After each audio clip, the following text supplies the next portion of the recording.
Good morning, everybody. In last lecture, we studied about the plasmid-based cloning vector that was PUC19. Now, today we will discuss about the cloning vector which are based on viral DNA or bacteriophage DNA. You know that what are viruses or bacteriophages? Bacteriophages are the viruses which infects to bacteria and replicate in bacterial cell and then lyse the bacterial cell. So the cloning vector which are based on viral DNA are mainly in which we use lambda bacteriophage and M13 bacteriophage. In bacteriophage or viral cloning vectors, we introduce or incorporate the target DNA into the genome of a virus, and these bacteriophages then infect to the bacterial cell with high efficiency, due to which the clone DNA or target DNA can be introduced into the bacterial cell or with a high frequency than by a simple transformation. Means जो आपके bacteriophage हैं उनकी infecting capacity क्या होती है या frequency, infecting frequency है वो ज़्यादा होती है प्लाज्मिड के बजाय किसमें, बैक्टीरियोफेज में, जिससे ये टारगेट डीएनए को इजीली है वो बैक्टीरियल सेल में इनकॉर्पोरेट कर देते हैं और बैक्टीरियल डीएनए के साथ में इंटीग्रेट होकर के अपने जो टारगेट डीएनए है उसका भी रेप्लिकेशन करवाते हैं और अपने खुद के ओन डीएनए का भी रेप्लिकेशन करवाते हैं, जिससे जो आपका क्लोन डीएनए है उसकी बहुत ही कम समय में हाई नंबर ऑफ कॉपी क्या हो जाती है, बन जाती है। जो मोस्ट कॉमनली अपन बैक्टीरियोफेज वेक्टर यूज करते हैं क्लोनिंग वेक्टर के रूप में, वो एक तो होता है लैम्बडा बैक्टीरियोफेज, जिसमें क्या होता है कि डबल स्टैंडर्ड डीएनए पाया जाता है, और दूसरा होता है M13 बैक्टीरियोफेज जिसमें सिंगल स्टैंडर्ड डीएनए पाया जाता है। तो first of all we discuss about the lambda bacteriophage. Lambda bacteriophage क्या होता है कि है ई कोलाई बैक्टीरिया को इन्फेक्ट करता है और इसका जीनोम है वो सिंगल लीनियर डबल स्टैंडर्ड होता है। कैसा होता है? Single linear double standard, not circular. कैसा होता है? लीनियर, ठीक ही जैसा कि यूकेरियोटिक डीएनए होता है वैसे, विच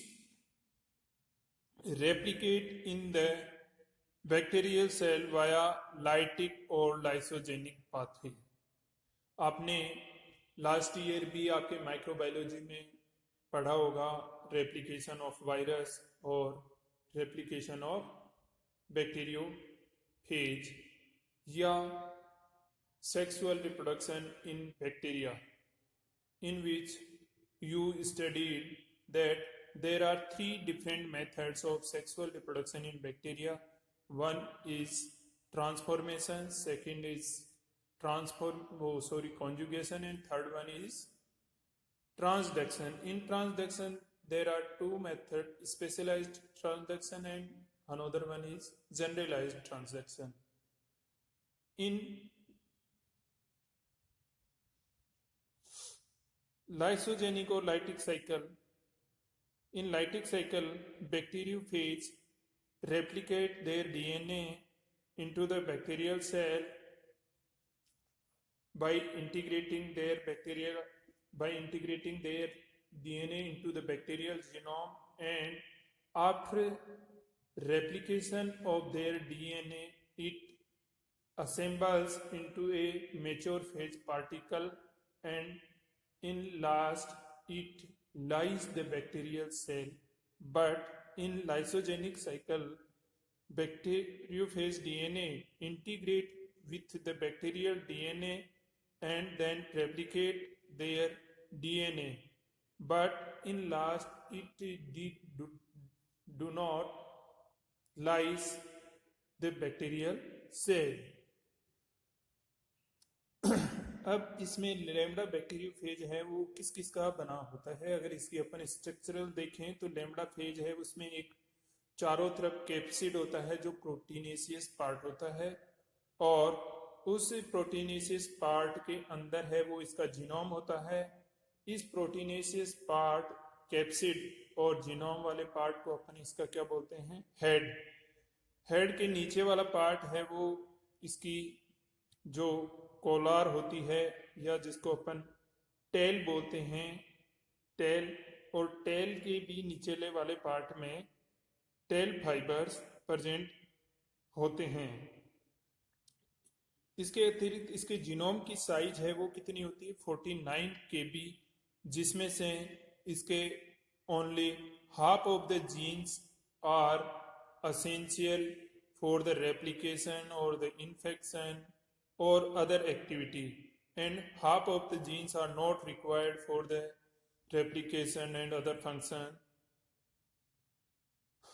During the infection, it attaches with its tail to the cell wall of E. coli and then injects its linear DNA into the bacterial cell. तो यह इन्फेक्शन के दौरान क्या करेगा कि सबसे पहले बैक्टीरियल सेल के ऊपर जाके अटैच होगा। क्या होगा, अटैचमेंट। अटैचमेंट के बाद में आप जानते हो कि दूसरा स्टेप होता है पेनिट्रेशन। दूसरा स्टेप क्या होता है, पेनिट्रेशन। पेनिट्रेशन में ये क्या करेगा कि जैसे ही बैक्टीरिया अपनी बैक्टीरियोफेज है अपने टेल फाइबर्स की सहायता से बैक्टीरिया की सेल वॉल पे अटैच होने के बाद में अपने जो बैक्टीरियोफेज का डीएनए है उसको इंजेक्ट कर देगा बैक्टीरियल सेल में। फिर उसके अंदर आगे की प्रोसेस, रेप्लिकेशन और असेंबली और मैच्योरेशन वगैरह वो आगे चलती रहती है। इसके अतिरिक्त जो 49 KB जीनोम होता है उसके अतिरिक्त इसमें जो इसके दोनों डीएनए के दोनों एंड्स होते हैं उनमें 12 nucleotide single stranded DNA molecule पाया जाता है दोनों एंड्स पे, जिसको अपन स्टिकी एंड या कोहेसिव एंड को कोसाइट्स भी कहा जाता है। ये कोसाइट्स हैं वो बैक्टीरियोफेज के में कुछ एक्स्ट्रा क्वालिटी प्रोवाइड करती है इन्फेक्शन के दौरान। इनमें से फर्स्ट तो क्या करती है कि जो इसके कोहेसिव एंड है या कोसाइट्स होती है वो इसके लीनियर डीएनए मॉलिक्यूल है उसको बैक्टीरियल सेल में जाने के बाद में सर्कुलराइज मतलब उसको सर्कुलाइज होने में क्या करती है, हेल्प। जैसे ही बैक्टीरियोफेज है वो बैक्टीरिया के अंदर अपना डीएनए इंजेक्ट करेगा, उसको कोसाइट्स है वो, क्योंकि बैक्टीरिया का डीएनए भी कैसा होता है, सर्कुलर, इसलिए यह कोसाइट्स है वो सर्कुलर बैक्टीरियल डीएनए के साथ में इसको बैक्टीरियोफेज के डीएनए के सर्कुलाइज होने में हेल्प करती है। दूसरा क्या होता है कि कोसाइट का रोल जब बैक्टीरियोफेज में रेप्लिकेशन होता रहता है, तो रेप्लिकेशन बैक्टीरिया में अपन देखते हैं कि बाई डायरेक्शनल रेप्लिकेशन होता है। बाई डायरेक्शनल रेप्लिकेशन होने की वजह से उसमें एक थीटा लाइक स्ट्रक्चर बन जाती है जिसको अपन कैटेनेट कहते हैं, और उस कैटेनेट में क्योंकि अपने को किसी भी डीएनए को टारगेट डीएनए या अपना जीन ऑफ इंटरेस्ट है उसको इंट्रोड्यूस करवाने के लिए अपने को कोई रेस्ट्रिक्शन एंजाइम की साइट रिक्वायर्ड होती है जिसको अपन रिकॉग्निशन सीक्वेंस बोलते हैं या रेस्ट्रिक्शन साइट्स कहते हैं। उस रेस्ट्रिक्शन साइट्स को रेस्ट्रिक्शन एंडोन्यूक्लिएज के द्वारा पहचानने में हेल्प करता है कौन, कोसाइट। तो the second role of cos site is the act as a recognition sequence for the restriction enzyme which cleaves the catenate. Catenate का मतलब होता है आपका, जो मैंने बताया कि बैक्टीरियोफेज का डीएनए है वो रेप्लिकेशन करता है तो उसमें एक थीटा लाइक स्ट्रक्चर बन जाती है जिसको कैटेनेट कहते हैं, और उस कैटेनेट में किसी एक पर्टिकुलर सीक्वेंस को रिकॉग्नाइज करने में हेल्प करता है। कौन? कोसाइट। किसके लिए? रेस्ट्रिक्शन एंजाइम के लिए। जिससे क्या होता है कि वहां से क्लीव होने की वजह से यह अप जो आपका डीएनए वाला पार्ट है वो रेस्ट्रिक्शन एंजाइम के लिए एक्सेसिबल हो जाएगा। Due to this catenane is form during life cycle. Due to the cleavage at cos sites individual lambda genomes are produce. जो आपका कैटेनेज स्ट्रक्चर बना था अब वो क्या हो जाएगा?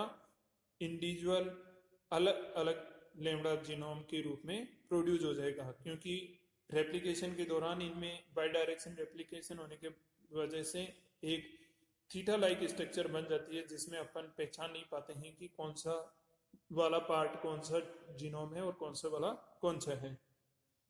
तो ये देखिए आप, ये आपका जो बैक्टीरिया का प्रोटीनेशियस पार्ट बैक्टीरियोफेज है उसका कैप्सिड बोलते हैं। इसमें ये प्रोटीनेशियस पार्ट है, ये इसका जीनोम है बैक्टीरियोफेज का, और इसमें लीनियर डबल स्टैंडर्ड डीएनए पाया जाता है। यहाँ से लेकर के यहाँ तक के पूरे पार्ट को कहते हैं हेड, जिसमें आपका कैप्सिड प्लस बैक्टीरिया का वो बैक्टीरियोफेज का जीनोम आता है। ये है इसका टेल पार्ट। ये इसका क्या है? टेल पार्ट, जिसमें ये ऐसे कोलर प्लेट्स पाई जाती है। ये उसका टेल पार्ट है, और ये नीचे वाले इसके क्या हैं? टेल फाइबर्स हैं। अगर अपन इसको ओपन करके अगर इसका ऐसे डायग्राम बना के देखें लीनियर डबल स्टैंडर्ड डीएनए का, तो ये देखिए ये आपका 49 केबी का आपका बैक्टीरियोफेज जीनोम है। इसके दोनों साइड में 5 प्राइम साइड में आपके क्या प्रेजेंट रहती है? कोसाइट्स। ये जो रेड कलर से मैंने इंडिकेट कर रखा है वो सिंगल स्टैंडर्ड डीएनए की बनी होती है, 10 से 12 न्यूक्लियोटाइड की। वो दोनों क्या कहलाती है? कोसाइट्स। दोनों एंड पे प्रेजेंट रहेगी, मतलब both the ends they are present cos sites. और जो इसका 49 केबी का जो इंटरनल वाला फ्रेगमेंट है उसमें से भी जो सेंटर वाला पार्ट है about half of the genes are not essential for the infection which are removed during the insertion of या incorporation of target DNA। ये देखो इधर आप देखिए कि अपन जब इसको as a cloning vector use करते हैं तो इसका जो नॉन एसेंशियल वाला पार्ट है सेंट्रल पार्ट उसको अपन रिमूव कर देते हैं, और ये दोनों साइड्स में आपके कोसाइट्स प्रेजेंट है। ये आपका कोई प्लांट डीएनए है जिससे अपने को जीन ऑफ इंटरेस्ट है वो उसको क्लोन करना है। उसको पहले अपन रेस्ट्रिक्शन एंजाइम की सहायता से डाइजेस्ट करेंगे। डाइजेस्ट करने की वजह से वो लीनियर उसके छोटे छोटे फ्रेगमेंट्स बन जाएंगे।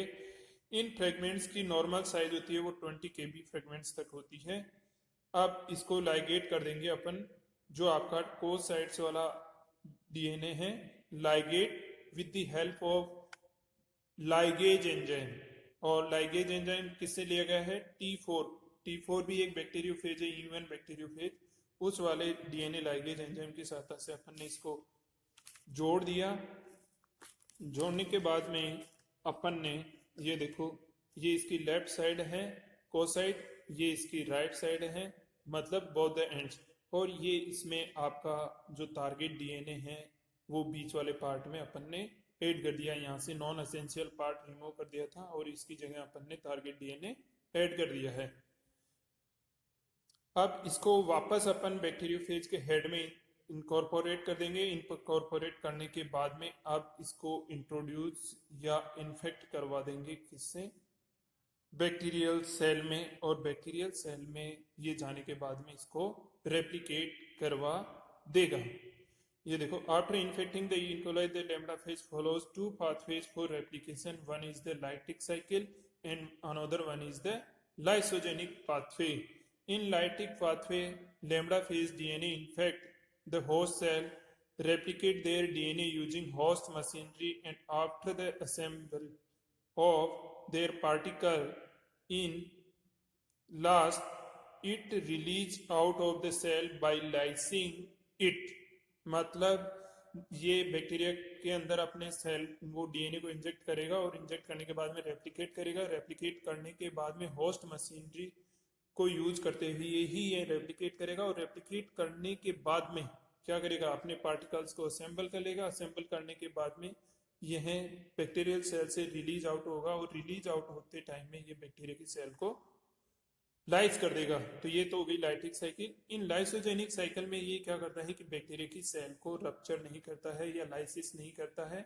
इसमें ये क्या करता है कि लैम्ब्डा फेज का डीएनए है वो बैक्टीरिया के डीएनए के साथ में इंटीग्रेट होगा और कुछ समय तक वो डोरमेंट स्टेज में, कौन सी स्टेज में, डोरमेंट स्टेज में पड़ा रहेगा कुछ समय के लिए।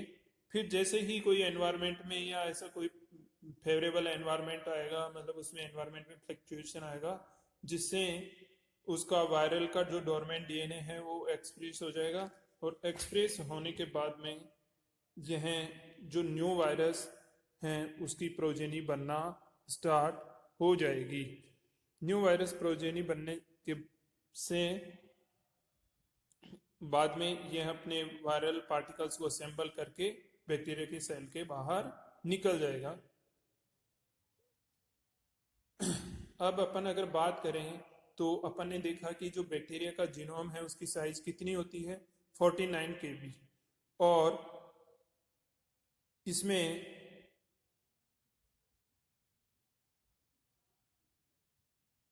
से कुछ पार्ट है वो मैंने आपको बताया था कि half of the genes are not essential for, तो इसमें से कुछ पार्ट है वो नॉन असेंशियल पार्ट अपन रिमूव कर दें और उसके बाद में अगर अपन अपना जो टारगेट डीएनए है उसको अगर क्लोन करें तो ओनली 3 kb का डीएनए ही इसमें इंसर्ट किया जा सकता है, क्योंकि जो इसके हेड की मैक्सिमम कैपेसिटी होती है वो होती है कितने, 52 kb की। इसलिए इसमें ओनली 49 तो इसके जीनोम की साइज हो गई और 3 इसके एक्स्ट्रा जो वेकेंट पार्ट होता है या उसमें अपन 3 kb साइज का डीएनए ही इंसर्ट कर सकते हैं। लेकिन अपने को एज आइडल क्लोनिंग वेक्टर बनाने के लिए जो इसमें नॉन असेंशियल वाला पार्ट है वो अबाउट 15 किलो बेस पेयर का होता है, उसको रिमूव कर देते हैं जिससे अपन इसमें एक लार्ज साइज का डीएनए फ्रेगमेंट जो आपका टारगेट डीएनए है या जीन ऑफ इंटरेस्ट है वो अपन क्या कर सकते हैं, क्लोन कर सकते हैं। तो a maximum size of 18 kb can be clone of foreign DNA और target DNA into the bacteriophage. अब ये जो बैक्टीरियोफेज, लैम्ब्डा बैक्टीरियोफेज में क्लोनिंग वेक्टर हैं वो दो प्रकार के होते हैं, एक होता है रिप्लेसमेंट वेक्टर और दूसरा होता है इंसर्शन वेक्टर्स। रिप्लेसमेंट वेक्टर में क्या होता है कि जो आपका नॉन असेंशियल पार्ट है जिसको अपन स्टफर फ्रेगमेंट बोलते हैं, जो आपके बीच वाला नॉन असेंशियल पार्ट है सेंट्रल स्टफर फ्रेगमेंट, स्टफर का मतलब होता है नॉन असेंशियल, उसको अपन रिप्लेस कर देते हैं किससे, फॉरेन डीएनए से, और अपना टारगेट डीएनए उसमें क्लोन करवा देते हैं। तो ये तो हो गया रिप्लेसमेंट वेक्टर। दूसरा है इंसर्शन वेक्टर। इंसर्शन वेक्टर में क्या होता है कि जो नॉन असेंशियल पार्ट है उस नॉन असेंशियल पार्ट में आपके लाइटिक साइकिल की जीन्स रहती है, वो लाइटिक साइकिल की जीन्स हैं वो अपने को रिक्वायर नहीं होती है, जिससे अपन जैसे ही इसमें अपना टारगेट डीएनए है वो नॉन असेंशियल वाले पार्ट में अपन इंट्रोड्यूस करवाते हैं तो उसमें लाइटिक साइकिल वाली जीन्स हैं वो एक्सप्रेस नहीं होती है और वो अपना टारगेट डीएनए है उनके बीच में क्लोन हो जाता है। तो इस प्रकार से ये दो मेथड हैं। कौन कौन से, नहीं, ओनली दो टाइप हैं वेक्टर्स के लैम्ब्डा बैक्टीरियोफेज के, एक तो है इंसर्शन वेक्टर और दूसरा है replacement vectors. So today we will complete the lambda bacteriophage as a cloning vector. In next class we will discuss about the M13 bacteriophage.